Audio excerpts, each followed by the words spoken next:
Hello and welcome to Trad Jazz Today. Dan Zeilinger has been a world-traveling trad jazz musician for the past 40 years. Some of his most memorable performances were on the lawn of the Edinburgh Castle, at the Imperial Palace in Japan, as well as TV shows and commercials around the world. Dan has met many people during his career and has spent many hours on and off stage with these musicians, talking about jazz, life, and more. Some are touring musicians, some are theme park warriors, and some are casual musicians who play on weekends with their friends. They all have stories worthy of a movie script, and through these interviews, Dan will be sharing them with you. Now, Dan Zeilinger. Hi there, this is Dan Zeilinger with Trad Jazz Today. My next guest is somebody who I've been told I have to meet, and although we have never met in person, I feel a kindred spirit through a few mutual friends we have. And I interviewed her husband, but if we want to go to Showtime, 3 weeks ago. So Right. here she is. I can't wait to find out more about her. Miss Theresa Scarvada. Hello. Hi. Is Theresa your preferred name, or Terry, or No, Betty? well, Betty, I or- mean, some of the guys that I work with in various bands default to T. They call me T. But other than that, no, I've always been Theresa. I'd be too tempted to sing T for two, and that wouldn't work. So we probably shouldn't do that. We'll just stick with Theresa. Excellent, excellent. Of course, our mutual friend I speak of is Mr. Patrick Deneen. Yes, And Patrick. He spoke so glowing of you all through these years, but we'll get there. Let's start at the beginning. So you are an Indiana kid. Yes, I was born in Beech Grove, Indiana. Raised in Indianapolis. Was there and until I was in my early 30s. Actually, I was in Indianapolis. That's Right. That's a culture shock to leave Indianapolis and Indianapolis. I mean, it's a pretty big city. Oh yeah. You know, it's like, you know, people would always find out that I was from Indiana, and they'd go, "Oh, so you're a farm girl?" And it's like, I know nothing about what's growing in that field over there, I'll tell you. And race cars, forget it. I don't know anything about that either. What is the Denny Hardwick line? Is Indiana's a great place with a great future for tractors. Anyway. Right. I think that's Right. one of his lines. So I see that you started on stage at 2 years old. Yeah. So I should find out what your parents did. Well, my father worked and raised all of us, and my mother was French. She was born in Normandy. She was raised in England, actually. They moved there when she was a child, and she loved to dance. And when I was little, my brother and myself, anyway, my brother is 4.5 years older. She decided that my brother was going to be Fred Astaire.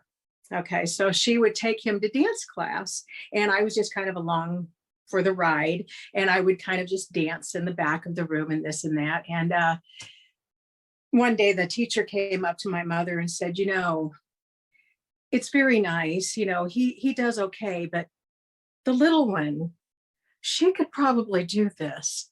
And so, you know, when my brother was 12, he quit. He didn't want to do it anymore. And I just continued on. I loved it. So that was it. She just kind of would take us to dance class and this and that. And that's how the whole thing started. Well, you were showing them up for one thing. I'd quit too if I was your brother. You know. Well, he was just more into being with his buddies and, you know, playing ball and all of that. So how did you get cast against Yul Brynner at 2 years old? Wouldn't call it against, but you know, I don't remember a lot about it. I'll tell you what I do remember about it, Dan. I remember the audition more than anything. The audition was at Starlight Musicals in Indianapolis, which is an outdoor theater. And I went with my dance teacher's children. we all went together. We were all auditioning. And I remember us all standing on the stage, you know, and saying our name and this and that. And that was all fine. And then we were waiting our turn. And one at a time, the children would disappear and come back. Well, my dance teacher's kids thought it would be really funny to scare little Theresa. So what they said is, they said, you know what? There's this man and he has red hair and he's going to take you into this little room and he's going to make you sing. I was terrified. Well, sure enough, here comes this man with red hair to take me into this little room where I was going to sing. Well, I did sing. Apparently, I did sing. And then I remember coming back out and then crying hysterically and mom taking me home. But I guess it didn't make much difference. And, you know, I don't really remember a whole lot other than that. I mean, you know, I was picked up and moved around. Being 2 years old and having a song means that you had a stage mom. Oh, yeah. Yeah. Well, she, you know, she'd stayed out of it. She stayed in the background, but she made sure we knew what we were doing and we had the right teachers and out there doing the right thing, you know. So after your triumphant premiere in King of I, what was your next major stage show? I was probably 5. And I don't know that I did anything major after that. I did a lot of musical theater in Indianapolis.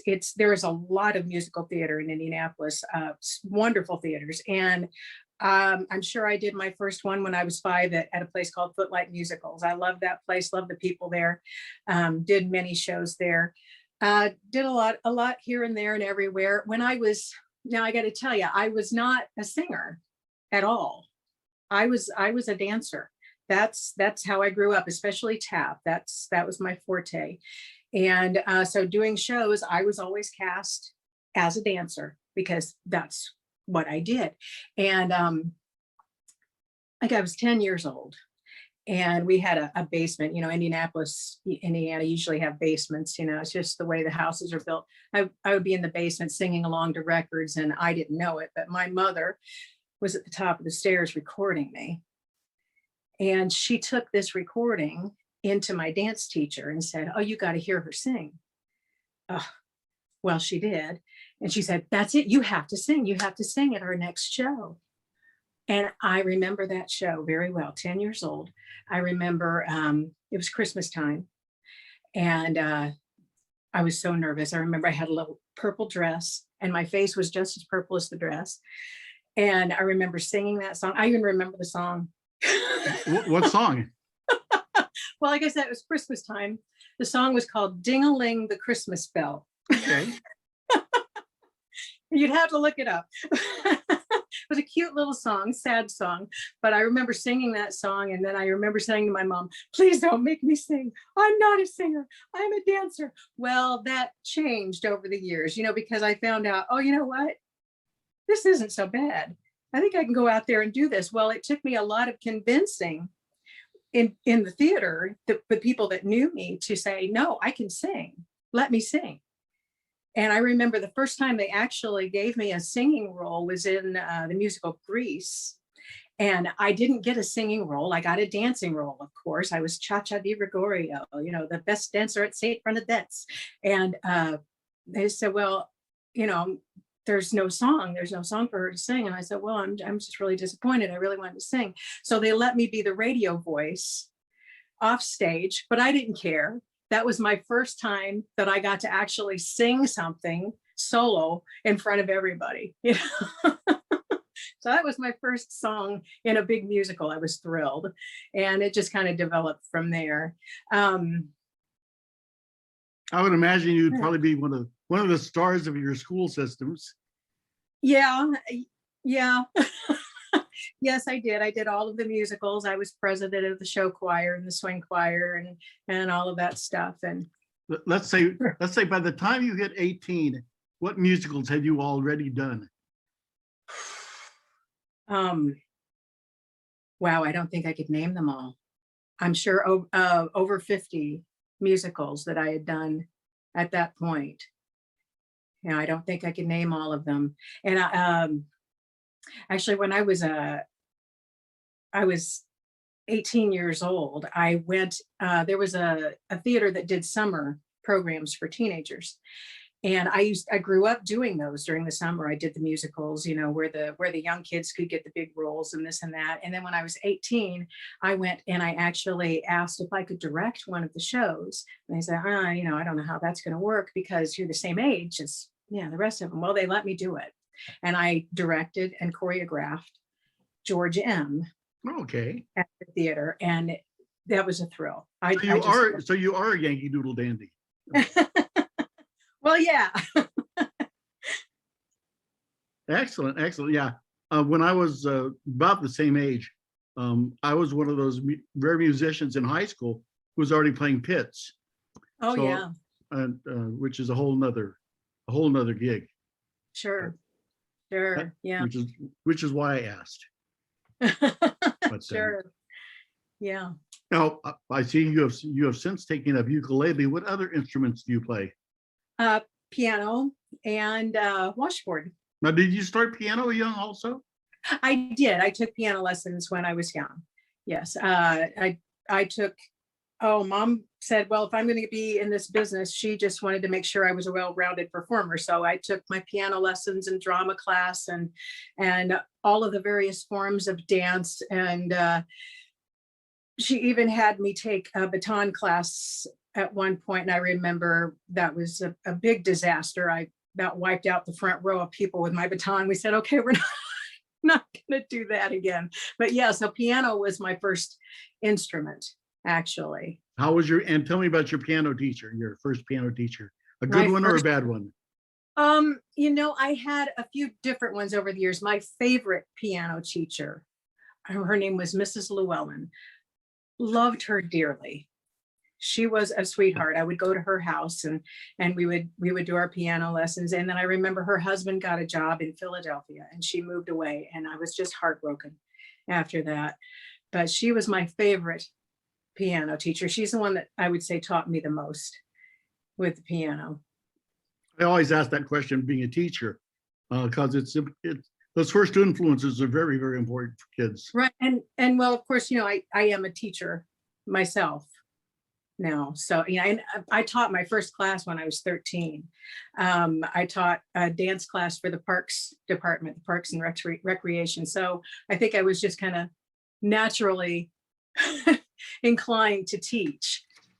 Anybody who can get a 5-year-old to plie is okay with me. So. Right. Right. Well, I have quite a few students. I have a piano and voice and ukulele and tap students still. What got you out of Indiana? Okay. Well, I had a dance studio for 5 years, had my own studio there in Indianapolis. And on the weekends, I would sing at a little place called the Bogstown Inn and Cabaret, which is where I met some wonderful people. I met Red Lair. Oh, I know Red. Yes. And Gene Kittrell and my mind has just gone blank. John Becker, Chris Archer worked there. And anyway, the people from Bogstown opened a show in Branson, Missouri, and asked if I wanted to go and do the show. And of course, yes, I want to go do the show. So I sold my dance studio and went off to Branson, Missouri. So that's what got me out of Indiana the first time. Now, so are you telling me that Red and Gene and those guys all did Branson? No, they did the Bogstown Inn and Cabaret. They would, you know, they didn't perform there all the time, but they would come in and do a weekend or do a show here and there. And that's how I met them, because I would perform out there on the weekends. I would sing out there on the weekends. So, okay, so let's talk about this Branson show. Okay. Whose brainchild put it together? Well, it was like I said, the Bogstown Inn Cabaret was owned by a man named Carlos Gray. And Carlos was partners with another man, and they started this show in Branson. They decided they're going to do this. And I think that it was called the Ragtime Lil and Banjo Show. And they had two of everything. They had two pianos and two banjos and two singers. And There's two of everything. And that was mostly because at Bogstown, there were two pianos. And, you know, so I think that's where that idea came about. And so that's how we got out there. We went out there to do that show. I was out there for a couple of years. And that's where I met Patrick Deneen and Mike Massessa and Mike Marois and Scott Black and all those. That's also where I met my husband, Paul, for the first time. Now, we didn't get together at that point, but I'll tell you how I met him. I can't remember. I think, you know, a good man is hard to find or something like that in the show, where I would go out and I would get a gentleman from the audience, of course, you know, and bring him up on stage and sing to him and this and that. And the guys in the band, because they knew Paul, he was in the audience that day, and they said, you need to go get that guy. Go get that guy and bring him up on stage. And all right, fine, that's fine, you know. So that was my initial meeting with my husband, was I brought him up on stage and got to sing to him. And then, of course, after Branson, we went to Atlantic City and performed out there for 7 years. And Paul was in the band out there, and I performed with him out there for several years, and still no fireworks or anything. But very shortly before everything closed up out there, that's when we hooked up, when we got together. Why did it take so long? Oh, I don't know. We were trying too many shoes on until we got the right pair. Now, see, I didn't realize, show you how foolish I am. I didn't realize that you were Ragtime Lil until Paul mentioned it in our interview. Right. Yes, Ragtime Lil. Yes. Mark Allen Jones was part of that in the early days, right? Yeah, at first, yes. And then they had a change. Paul came in the second year on banjo. Patrick Deneen was still there. And we had Paul Acero playing piano. Yeah, Patrick used to call me from Branson, totally ripped. I remember one call in particular, like at 2 a.m. California time. He says, Dan, you know what? He goes, I got a girl in my room. She's the only girl in Branson with all of her teeth. Anyway. Typical with Pat. Very good. Yeah. Patrick was having a wild time back then. He was very young. Back then. Yes, I think he turned 21 during the show, and so it was like, you know, I remember the lady that owned one of the bars was sitting out in the audience, and we were all going, "Oh, it's Patrick's 21st birthday," and he was like horrified. He's like, you know, she didn't know that he was not 21. That's crazy. Yeah, well, he does come off as a little bit older. He does. He does. But unfortunately, the boy has no neck. You know, it's. Sorry, Pat. I know you're watching this, but I love you, Patrick. Patrick and I like to cook together. Is that what that is? Yes. We trade recipes. we got. He and I have way too much water under the bridge, but he's a great guy. I knew his parents. I knew his parents also from the jazz societies up in Oregon and stuff. And he and I have known each other quite a while. And I apologize for everything he said about me, because it's probably true. But, I'm sure it was nothing bad. Then thank you for not listening. Telling the truth. Thank you for not listening. So I was going to say, no. Okay, so that show finally ended. How was that? An ugly ending to that show, or was it? Well, it did continue on, I guess, after I left, on a much smaller scale. I'm not sure how it really ended up. I'm sure I've heard the stories, but I was on 2 other things. Like I said, I was in Atlantic City doing the band there at the Showboat. for quite a few years. We were a regular band there. We worked 5 days a week, two shows a day. So Who else was on that band? well, Paul, my husband Paul, was there. I met a lot of people that came through that were subs that I met there. Dan Levinson, because he would come and sub there. John Eric Kelso would come and sub with the band. Dan must have been a kid at the time. No, I don't think he was a kid, but younger. I've interviewed Dan, and he was related to the story about the fact that Dan Barrett was one of the people who got him started. Which means he's a lot younger than I am. Anyway. So anybody younger than I am is a kid. That's my rule, and I'm having it that way. But great, who else? That's fine. But I met quite a few people out there at Atlantic City. Great time, I mean, full-time singing. It was wonderful. It was wonderful. And then, management changes, and they decide, they're going to make more money at the casino if they take out the stage and put in more slot machines. And so we all scattered to the wind, went our separate ways. And Paul and I came to Florida. At that point, I said, where are we going to go? What are we going to do? And he said, well, let's go to Florida because, I worked out there and I know a lot of people there, and I'm sure we can get some work there. So we came to Florida. We weren't here very long at all. I would say maybe 6 months tops that we were here in Florida before we went to Japan. And we were there for off and on for 3 years. No, that was for Disney? Yeah, we worked, it was Disney Sea, Tokyo Disney Sea that we worked for. Yeah, and that's actually where I was playing washboard because they called Paul and said they need a banjo player in Tokyo. You want to go?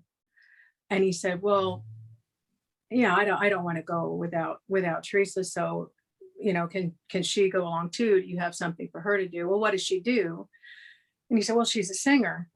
Well, we don't need a singer, And he said, okay, well, what do you need?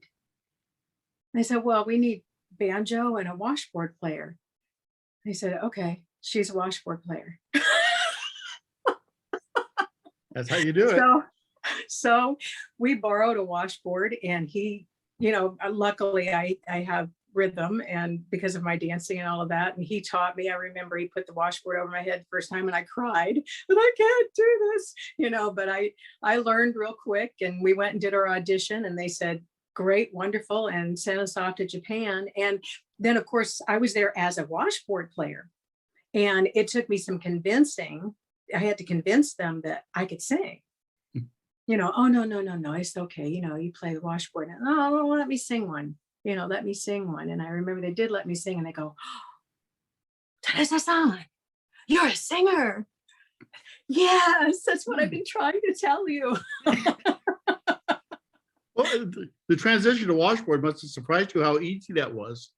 Because Well, if you just focus on the sound, I mean, Buddy Rich started out as a tap dancer. Yeah. Yeah, it is and it isn't, but I mean, I had a good teacher. Paul taught me, Paul taught me how to play the washboard. And actually, Paul is the one that taught me how to play the ukulele. So without him, you're nothing. No, I'm kidding. Without him, I'm nothing. That's right. So tell me about, so you were there for how long? We were there off and on for 3 years. I have a lot of friends who work Tokyo Disney. Yeah. Some of the stories are pretty bizarre, but yeah, the people I knew were doing character parts. So like the Cinderellas and that type of thing. And right. They said that was a very unique experience. Right. And the Japanese people, I mean, they are absolutely crazy about Disney, and they're crazy about Americans. And you will have fans that will be there every day watching every performance of the day. And I always thought, what do they do? How do they make money? They are always here standing in front of the band watching us. But, they were big fans. Hopping on 1 and 3 on top of it. Oh, sorry. Yeah, it was a little crazy out there, Lots of alcohol flowing, lots of alcohol and cigarettes out there. Yeah. Everybody smoked. And, one of the stipulations in our contract was that we were not allowed to do anything outside of Disney, no gigs outside of Disney. And the reason actually for that was because of the Cinderellas and the Snow Whites and all of that, they didn't want them going out and being seen, I understand. And all of that. So, it was difficult for the rest of us because we couldn't go out either. But that's where we came up with an alias. Paul and we became Bakey and Betty because the guys in the band wanted to book us on outside gigs. Well, I was going to ask how that came about. Okay. Yeah, that started in Japan. So we would go and we would perform outside of the park as Bakey and Betty. So, and Bakey is a nickname that for Paul, and Betty, actually one of the tap dancers would call me that, one of the tap dancers in the show. And so we said, hey, it's perfect, Bakey and Betty. So here we go, and so we got to do some outside gigs, and I'll tell you, it was fun. It was great. It was great fun. You getting on the subway and going and finding these places, and the people were so receptive and so wonderful. Very, very thick smoke in these places. So it did get hard to breathe and sing by the end of the evening. But yeah, I actually did a 12-day tour of Japan with one of the groups. I was actually the first tuba player with Banjo Mania. Oh yeah. And we did a tour of Japan. It was pretty phenomenal. It's interesting how popular classic American jazz is over there. Mm-hmm. Wildly popular. So yes.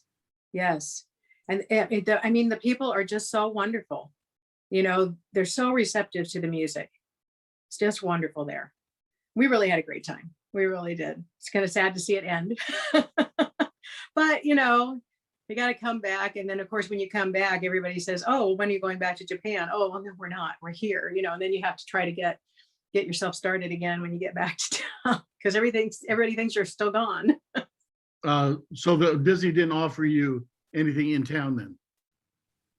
No, not for me. Paul would sub out at the park, but I didn't. I came back and actually started teaching a lot more, and then we would do gigs here and there. And then Paul was working with Wally's Warehouse Waifs out on the festival circuit, and I would just go along, just to go. And they found out that I could sing, come up and sing a song. So I would go up and I would sing with the band, and I don't know, it caught on. So I ended up being a full-fledged member of Wally's. I was a Wallette. Oh, well, at least we know where the cash is, huh? Yeah, so I did that, and then we did that for quite a few years. The band was very popular, and we did that for quite a few years, doing the festivals. And then after Wally's, Paul and I were actually doing some festivals with Red Lair's band, with St. Louis Rivermen. Okay, yeah. We were doing that. Of course, Red passed away just recently, and so that's probably the end of the Rivermen, unfortunately. Yeah, Red and I met on the festival circuit, and great, as you know, great guy, but yes. he always had the filthiest jokes.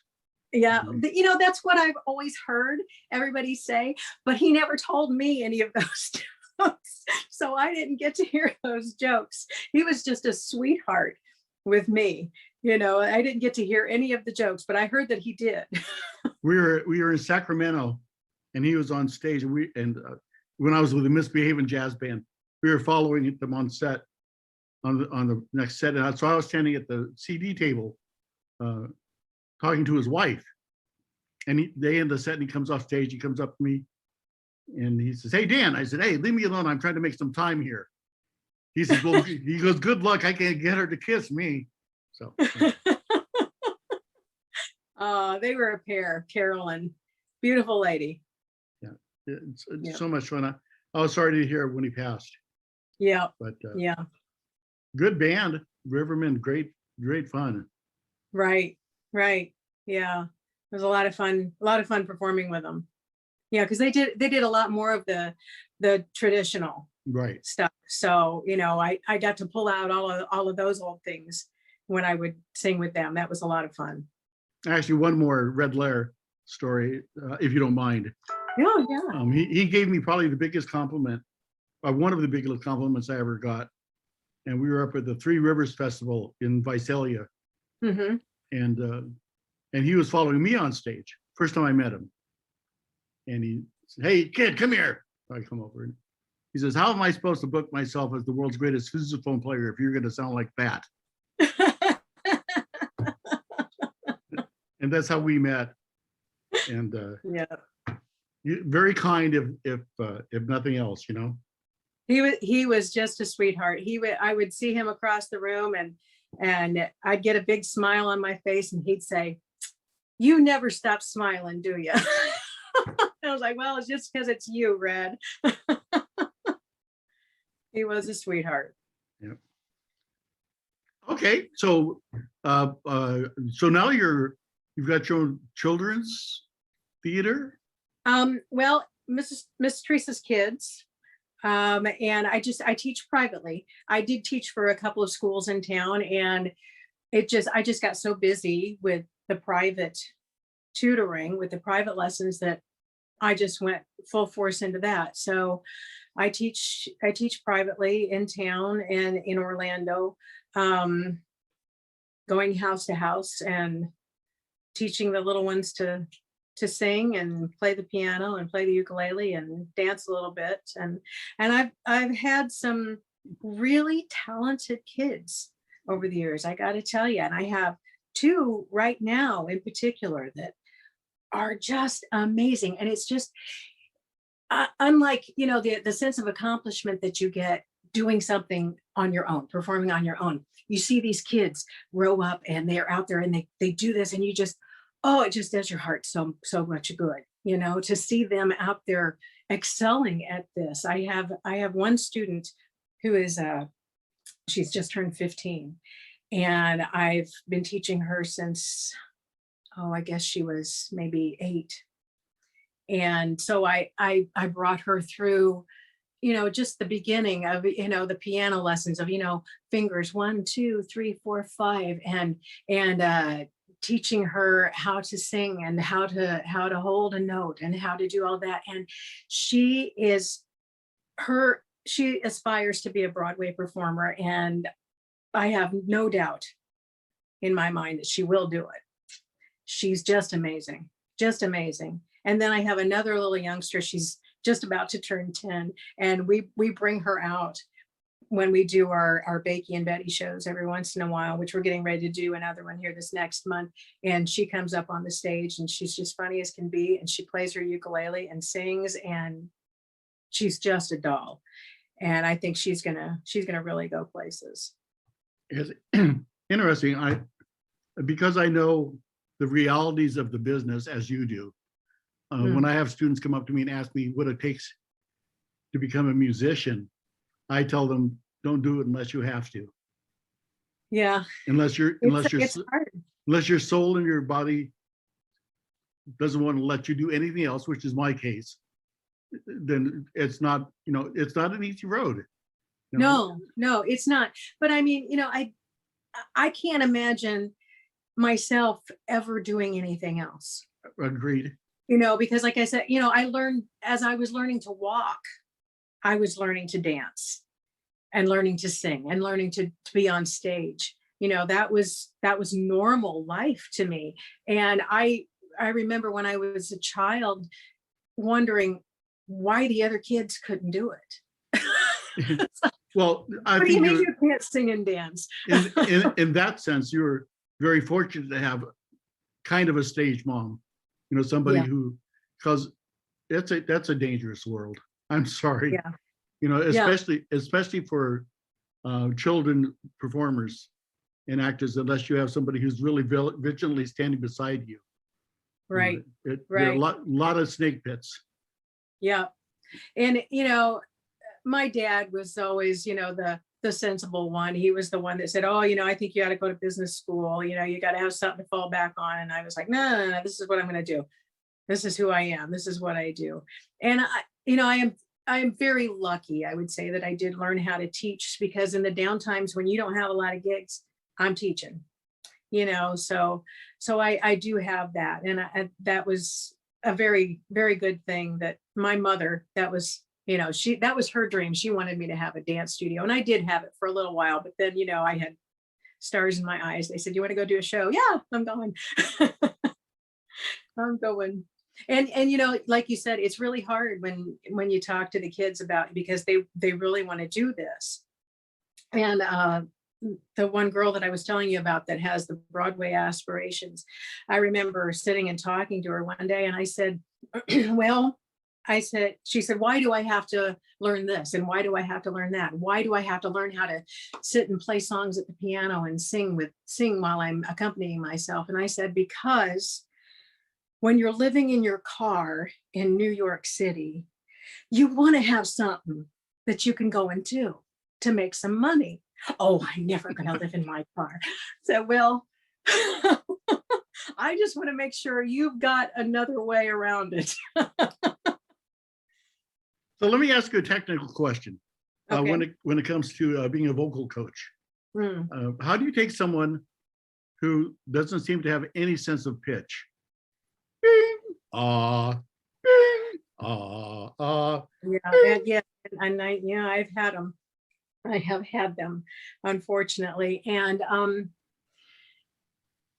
some, I will say, after quite a few years of continuous being no, here's the note, no, here's the note, can you hear it, can you hear it, can you sound like me?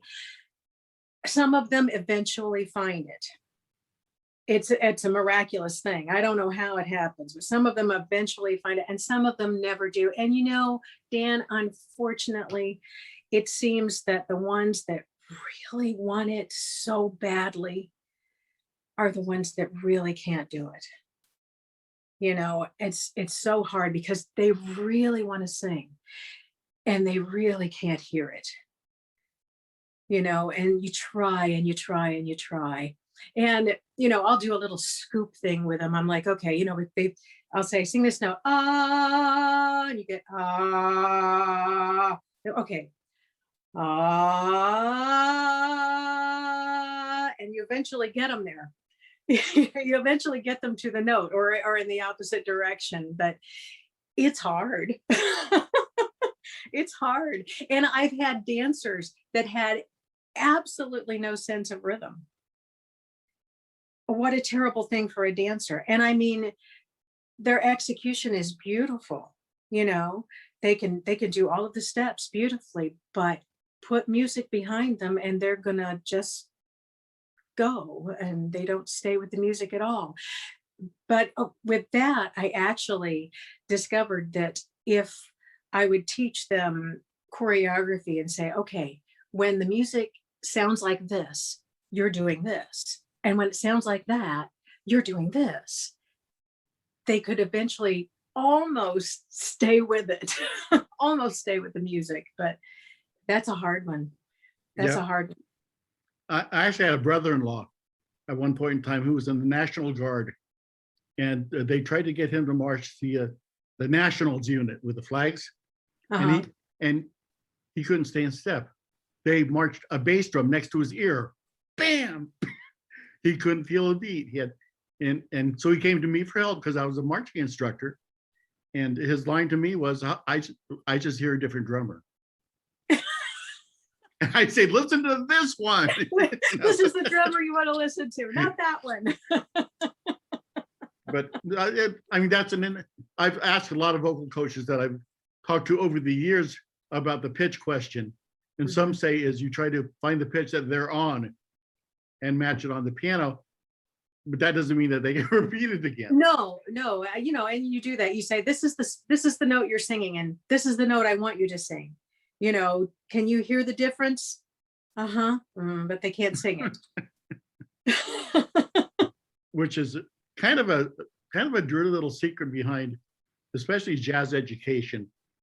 I think that great musicians have to be born. Yes, I do too. I think you can nurture and you can develop if it's there. I think, and it's the same way with anything, with a dancer, with an actor, with any type of performer. I think something has to be born into them, and then it can be developed. Well, you can teach them the mechanics, but I'm not sure you can actually teach the art. No, right. If it's not there, it's probably never going to be there. Oh, well, c'est la vie, mademoiselle. Oui, c'est la vie. Such is life. So, Right. Is there anything else you'd like to plug? Do you have a dance studio or? Right now I'm actually teaching lessons online. So I can teach anybody anywhere online, because I teach via Skype and FaceTime and Zoom that way. And what is it you teach?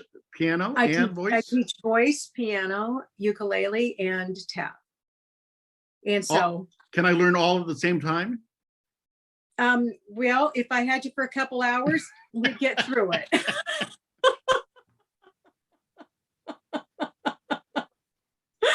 We could try. Just trying to conserve time, you know. So this has been Right. so much fun. Thank you, guys. I was trying to explain to Paul. I think you were listening to our interview. I was in the other room, yeah. But that's why I like to do these interviews separately, even when they're couples. A good one would be Dan Levinson, Molly. Right. I've interviewed Dan, but I haven't interviewed Molly yet. I tried to interview Bill and John all read together, and during TED, it was just too much information for that amount of time. So, and you get to know people more better.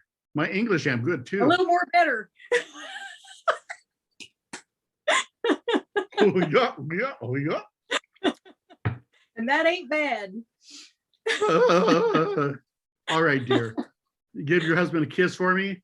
I will do that.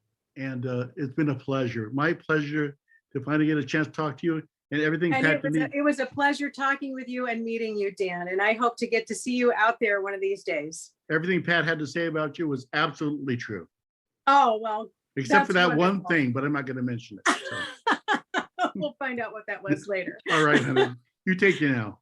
All right. Thanks, Dan. Bye-bye now. Thank you for watching Trad Jazz Today. Dan posts new interviews every Monday, Wednesday, and Friday.